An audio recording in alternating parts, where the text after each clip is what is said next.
মাঝে মাঝে এমন কিছু মুহূর্ত আমাদের নাড়া দিয়ে যায় যখন বড্ড একা হয়ে যেতে ইচ্ছে করে এমন কোনো জায়গায় চলে যেতে যেখানে আর কেউ থাকবে না, শুধু প্রকৃতি আর আমি।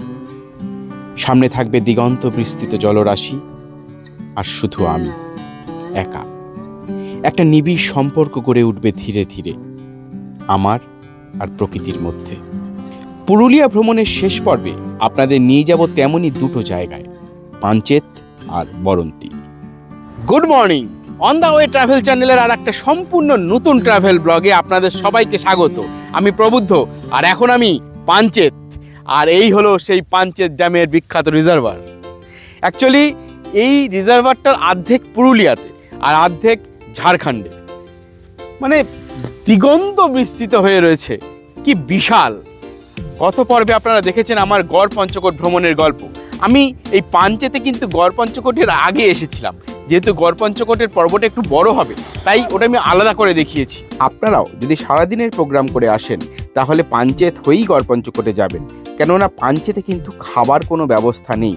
ফলে লাঞ্চ করতে হলে আপনাকে গড় পঞ্চকোটে গিয়েই লাঞ্চ করতে হবে। ওখানেই রয়েছে সমস্ত দোকানপত্র, বাজার। এই পর্বে আমি দেখাবো এই পাঞ্চেত আর বরন্তী, পাঞ্চেতের এই ড্যাম, বরন্তীর ড্যাম আর বরন্তী থেকে সানসেট। আমি আজকে সকালবেলা জয়চণ্ডী থেকে বেরিয়েছি, আমি ছিলাম ইউথ হোস্টেলে। সেখানে একটি অটো ভাড়া করেছি আমি, সেই অটো আমাকে নিয়ে এসছে, এই হচ্ছে শম্ভুদার অটোতে আমি এসছি। আমরা এখানে এই পাঞ্চেত ঘুরবো, এখান থেকে গড় পঞ্চকোট যাব, তারপরে বরন্তী যাব। গড় পঞ্চকোটে যেহেতু অনেকটা সময় লাগবে, ফলে সেহেতু আমরা এখানে এই পর্বে এটা দেখাবো না। এই ভিডিও ডেসক্রিপশানে গড় পঞ্চকোটের পর্বের লিঙ্ক দেওয়া আছে, আপনারা চাইলে দেখে নিতে পারেন। 2000 বছর আগের ইতিহাস আর এই সমস্ত ভাঙা স্থাপত্য আপনাকে নিয়ে যাবে সেই সময়। আমি জয়চণ্ডী থেকে এই শম্ভুদার অটোতে এসেছি। শম্ভুদার নাম্বার আমি দিয়ে দেবো, বড্ড ভালো মানুষ, দারুণ কথা বলেন, খুব ভালো। আমি শম্ভুদার নাম্বার এই স্ক্রিনে দিয়ে দিচ্ছি, আপনারা চাইলে কন্ট্যাক্ট করে নিতে পারেন। আগে এই পাঞ্চেত, গড় পঞ্চকোট আর বরন্তী, মাইথন এইসব ভ্রমণের যে খরচাটা হতো অটোতে, সেটা প্রায় 1200 টাকার মতন ছিল, কিন্তু এবছর থেকেই খরচাটা বেড়েছে, প্রায় 1600 টাকার মতন হয়েছে। দামোদর নদের উপর তৈরি হয় এই পাঞ্চেত ড্যাম। 1959 সালের 6 ডিসেম্বর এই ড্যামের উদ্বোধন হয়। দামোদর ভ্যালি কর্পোরেশনের বানানো এই পাঞ্চেত ড্যামের ওপর দিয়ে এই যে রাস্তা দেখতে পাচ্ছেন, এই রাস্তাটি প্রায় 6.5 কিলোমিটার লম্বা। তার মানে বুঝতে পারছেন তো কত বিশাল এই Panchet dam. 1497 million cubic metre জল ধরে এই রিজার্ভারে, অনেক বড়, অনেক। ওই যে বললাম এই যে বাঁধটা, এর ওপরে যে বাঁধটা, এই বাঁধটার দৈর্ঘ্যই প্রায় 6.5 কিলোমিটার। কি বিশাল, বুঝতে পারছেন?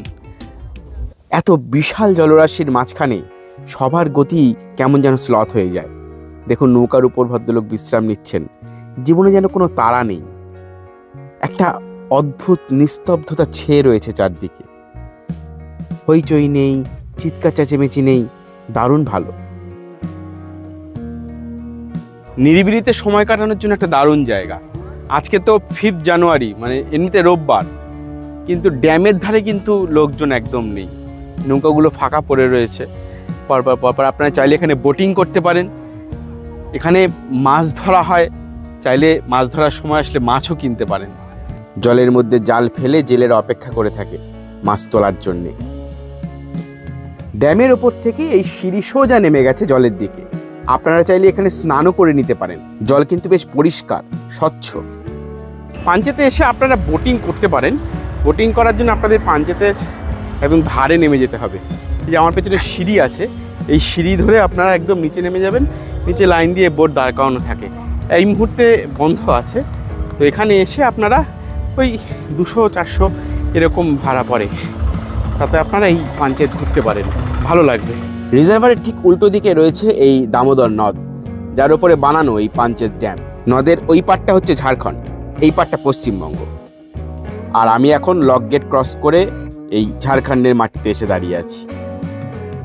পাঞ্চেত ড্যামে এসে পাঞ্চেত বাঁধের ওপর দিয়ে হাঁটা আর এরকম ধারে এসে বসে থাকা, আর পারলে নৌকা চলা, এর বাইরে তেমন কিছু করার নেই। হইচই করতে পারেন, তবে বাঁধের ওপর দিয়ে হাঁটলে কিন্তু দারুণ লাগবে। মানে অসাধারণ একটা অনুভূতি হবে।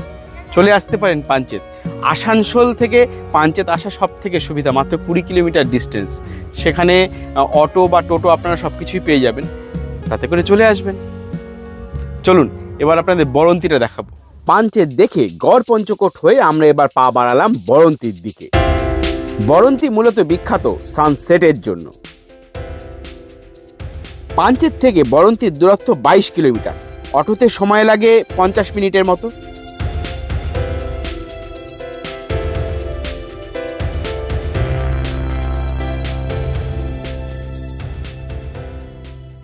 চলে এসেছি বরন্তি ড্যাম। এই যে আমার পেছনে বিশাল বরন্তি রিজার্ভার, সামনে রয়েছে মুরাডি পাহাড়, আর পেছনে ওই পাহাড়টা ওটা হচ্ছে বরন্তি পাহাড়। চারদিকেই ছোট বড় পাহাড় দিয়ে ঘেরা এই রিজার্ভার, দারুণ সুন্দর। এই বরন্তি আসলে বিখ্যাত সানসেটের জন্য। আমি দেখাবো আপনাদের সানসেট, তার আগে একটু জায়গাটা ঘুরিয়ে দেখিয়ে দিই আপনাদেরকে। এই বরন্তি পুরুলিয়া জেলার রঘুনাথপুর সাবডিভিশনের একটা ছোট্ট ব্লক সাঁতুরি, তার অন্তর্গত।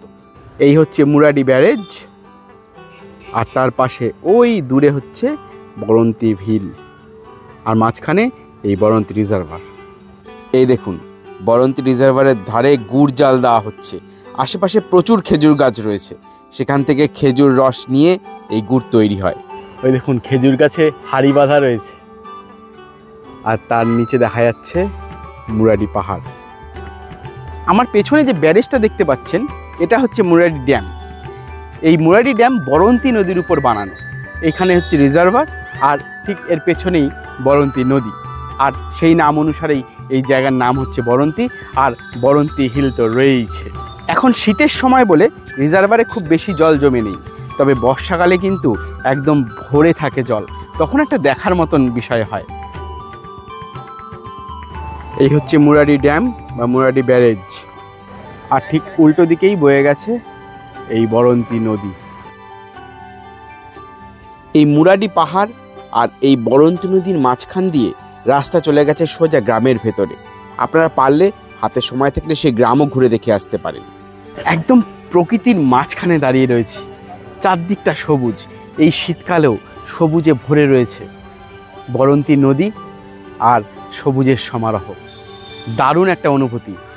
একদিন বা দুদিনের ছুটিতে আপনারা চলেই আসতে পারেন এই বরন্তি। বরন্তি আসানসোল রেলওয়ে স্টেশন থেকে 35 কিলোমিটার দূরে, আর আদ্রা রেলওয়ে স্টেশন থেকে 31 কিলোমিটার দূরে। দুই জায়গা থেকেই আপনারা অটো বা রিজার্ভ গাড়ি পেয়ে যাবেন, অসুবিধা হবে না। তবে যদি আমার মতন ট্যুর করতে চান, যেমন আমি জয়চণ্ডী এসেছিলাম প্রথমে, সেখান থেকে আমি এই পাঞ্চেত, বরন্তি, গড় পঞ্চকোট এসব জায়গা ঘুরছি, তো এই বরন্তিতে আপনারা জয়চণ্ডী থেকেও আসতে পারেন, অথবা সরাসরি আসানসোল থেকে আসতে পারেন। যেখান থেকেই আসুন, একবার পারলে অবশ্যই আসবেন এই বরন্তিতে। বরন্তি খুবই পপুলার একটা টুরিস্ট স্পট। বহু পর্যটক এখানে ঘুরতে আসেন, বিশেষ করে ছুটির দিনগুলোতে এখানে তো প্রায় মেলা বসে যায়। যেমন এই দেখুন, প্রচুর টুরিস্ট আজকে এসছেন, বিভিন্ন দোকানি তার পসরা সাজিয়ে এখানে বসেছেন। তবে একটু বেশি নোংরা হচ্ছে, সেটার দিকে একটু খেয়াল রাখলে ভালো হয়।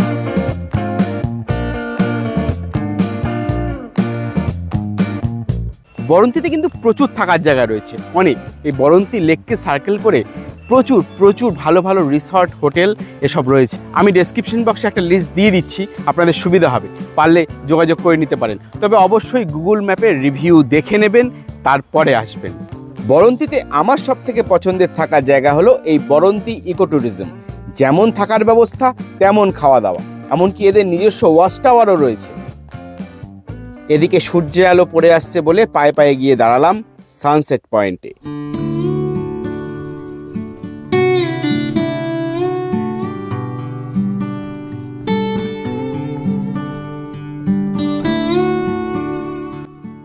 সানসেট দিয়ে এই পর্বটা শেষ করব। দারুণ সুন্দর একটা সানসেট হবে, দেখাচ্ছি আপনাদেরকে। এখনো হাতে কিছুটা সময় রয়েছে, তাই একটু বসলাম বরন্তির ধারে।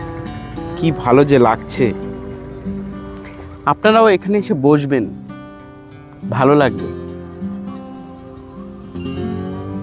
একটা অপূর্ব সানসেট হবে, দেখাচ্ছি আপনাদের। কিন্তু তার আগে আপনারা এই এপিসোডটা কেমন লাগলো কমেন্ট করে জানান। যদি ভালো লাগে একটা লাইক দেবেন, আর চ্যানেলটাকে অবশ্যই সাবস্ক্রাইব করে নেবেন। আপনারা সাবস্ক্রাইব করলে আমি এরকম আরও প্রচুর ভিডিও আপনাদের কাছে পৌঁছে দিতে পারবো। সানসেটটা দেখুন কেমন লাগে, আমিও দেখি।